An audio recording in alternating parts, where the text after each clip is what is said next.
Brought to you by Agilus Diagnostics.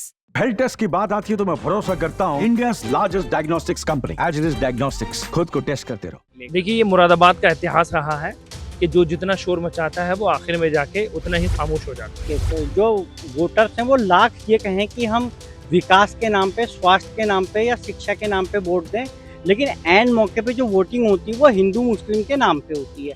सबसे बड़ी बात, सारी पार्टियों के आप जो प्रत्याशी वो देखें, सबके सब मुस्लिम है, कोई तुर्क है, कोई दूसरी बिरादरी का। क्योंकि उत्तर प्रदेश की सब सीटों पर तो चुनाव है नहीं, उपचुनाव में 10 सीटों पर चुनाव है, तो असदुद्दीन ओवैसी की भी नज़र यहाँ पर है और कहीं ना कहीं मुरादाबाद में खास तौर पर उनकी नज़र रहती है, तो उनकी भी कई सारी जनसभाएं यहाँ होंगी। उत्तर प्रदेश में उपचुनाव का बिगुल बज चुका है। सभी राजनीतिक पार्टियों ने अपने प्रत्याशी घोषित कर दी हैं। 13 नवंबर को कुंदरकी में उपचुनाव होना है। हमारे संग कुछ पत्रकार मौजूद हैं स्थानीय, उनसे जानते हैं कि उनका क्या नजरिया है इस उपचुनाव को लेके। जी सर, क्या नाम है आपका? मेरा नाम काशिफ खान है। क्या लगता है, अब सभी कैंडिडेट्स घोषित हो गए हैं, सभी ने प्रत्याशी उतार दिए हैं, क्या लगता है अब क्या समीकरण बैठ रहा है सीट को लेकर? देखिए, ये मुरादाबाद का इतिहास रहा है कि जो जितना शोर मचाता है वो आखिर में जाके उतना ही खामोश हो जाता है।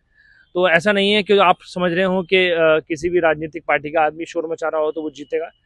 एंड टाइम पे यहाँ पर कुछ भी हो सकता है और जनता किसको वोट देगी ये तो आने वाला समय बताएगा। मगर मैं आपको ये बता दूं कि लड़ाई जो है वो सिर्फ भाजपा और सपा में है। सपा के जो कैंडिडेट हैं वो बहुत पुराने राजनीतिक आदमी हैं, कई बार वो विधायक रह चुके हैं और उन्हें मालूम है कि कैसे चुनाव जीता जाता है और कैसे चुनाव लड़ा जाता है। रामवीर ठाकुर जो हैं वो भी एक पुराने लीडर हैं और वो भी जानते हैं कि चुनाव कैसे लड़ा जाता है। तो ये चुनाव बिल्कुल दिलचस्प होगा और एक बहुत मजबूती के साथ दोनों प्रत्याशी चुनाव लड़ेंगे।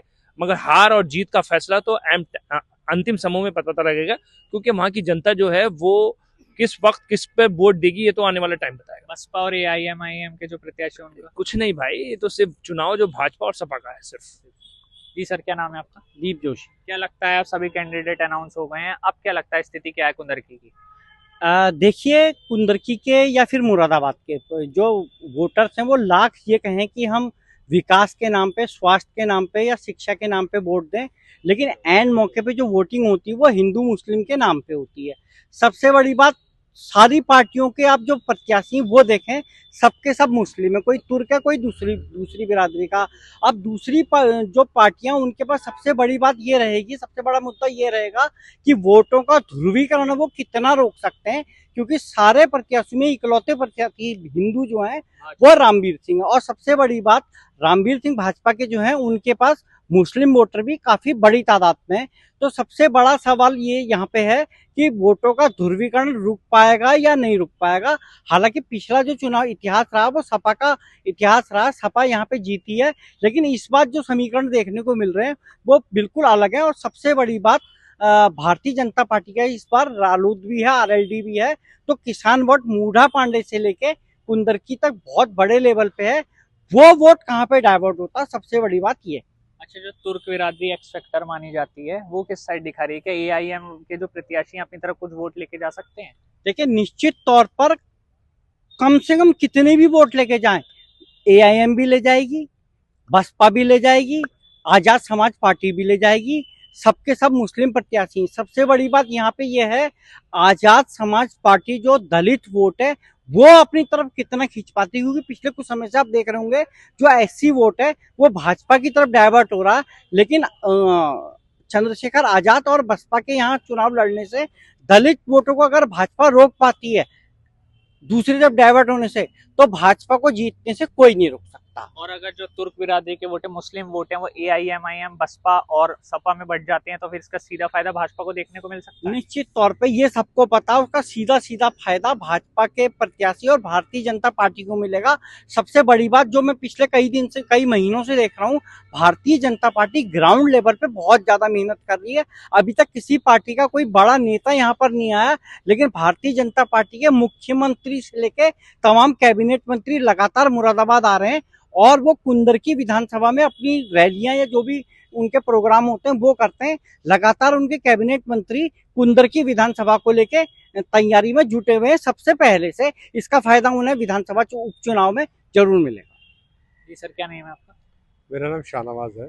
क्या लगता है इस बार सूखा खत्म हो पाएगा भाजपा का कुंदरकी में? देखिए, बिल्कुल निश्चित तौर पर जिस तरीके से भारतीय जनता पार्टी की तैयारियां हैं, तो उससे लगता है और उनके दावे हैं कि वो इस बार कमल खिलाएंगे। तो मुझे भी लगता है क्योंकि कार्यकर्ताओं के बल पर भारतीय जनता पार्टी हमेशा मजबूती के साथ चुनाव लड़ रही है और चुनाव में वो जीती भी है। तो एक बात तो ये हो गई। दूसरी बात यह है कि कुदरती समाजवादी पार्टी का गढ़ रही है। 1993 से अब तक समाजवादी पार्टी और बहुजन समाज पार्टी का वहाँ कब्जा रहा है। लगातार बसपा और जो समाजवादी पार्टी के विधायक वहाँ पर रहे हैं, जिन्हें टिकट इस बार दिया है समाजवादी पार्टी ने, वो भी 3 बार विधायक रहे हैं और मजबूत कैंडिडेट हैं।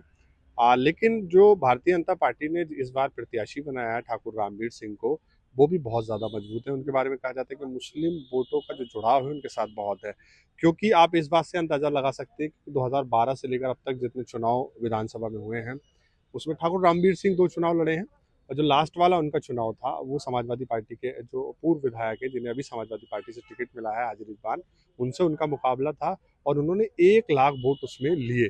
कहा जाता है कि इसमें 20 से 25 हज़ार वोट मुस्लिम था, क्योंकि भारतीय जनता पार्टी हमेशा जब भी इस सीट पर चुनाव लड़ी है उसको 80 से 85 हज़ार वोट मिले। तो जो 15,000 20 हज़ार वोट का अंतर रहा है ठाकुर रामवीर सिंह से और अब तक, वो मुस्लिम वोटों का रहा है। तो मुस्लिम वोट क्योंकि निर्णायक भूमिका में है कुंदर की विधानसभा पर, तो अगर मुस्लिम वोट बड़ी तादाद में ठाकुर रामवीर सिंह को जाता है तो ये समाजवादी पार्टी के लिए खतरे की घंटी होगी।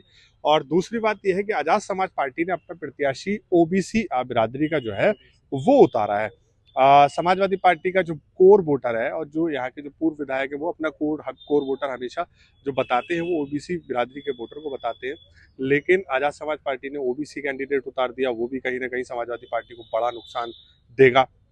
और क्योंकि जो आजाद समाज पार्टी चंद्रशेखर हैं वो उनके भविष्य का फैसला भी इसी चुनाव से होना है, क्योंकि ये पहला उनका चुनाव है और उत्तर प्रदेश की जो राजनीति है, दलित राजनीति, उसमें चंद्रशेखर कितना सेंधमारी कर सकते हैं वो भी इसी चुनाव से पता लगेगा कि बहुजन समाज पार्टी का जो वोट बैंक है, जो कोर वोटर है दलित, वो उन्हें कितनी बड़ी तादाद में मिलता है।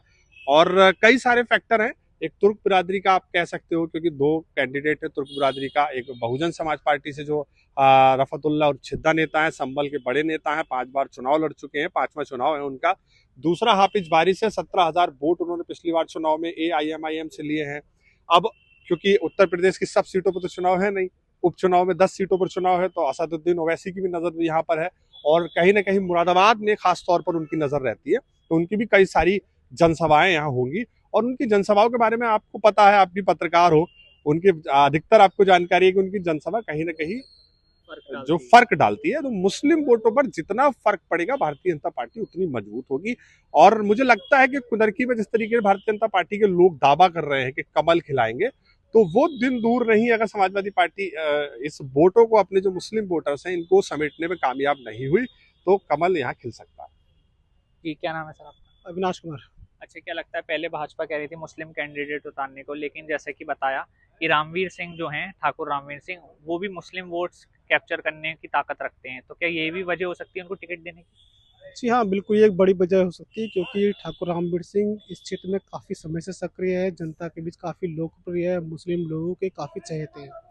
तो भाजपा का टिकट देने का एक बड़ा कारण रामवीर सिंह को ये भी हो सकता है, क्योंकि जितनी लोकप्रियता उनके क्षेत्र में है उतनी शायद और किसी नेता की नहीं है। तो क्या लगता है, अब क्या एक तरफा दिखाई दे रहा है या अब कैंडिडेट अनाउंस होने के बाद दिख रहा है कि अलग अलग जगह वोट जा सकते हैं, पोलराइजेशन हो सकता है वोट्स का?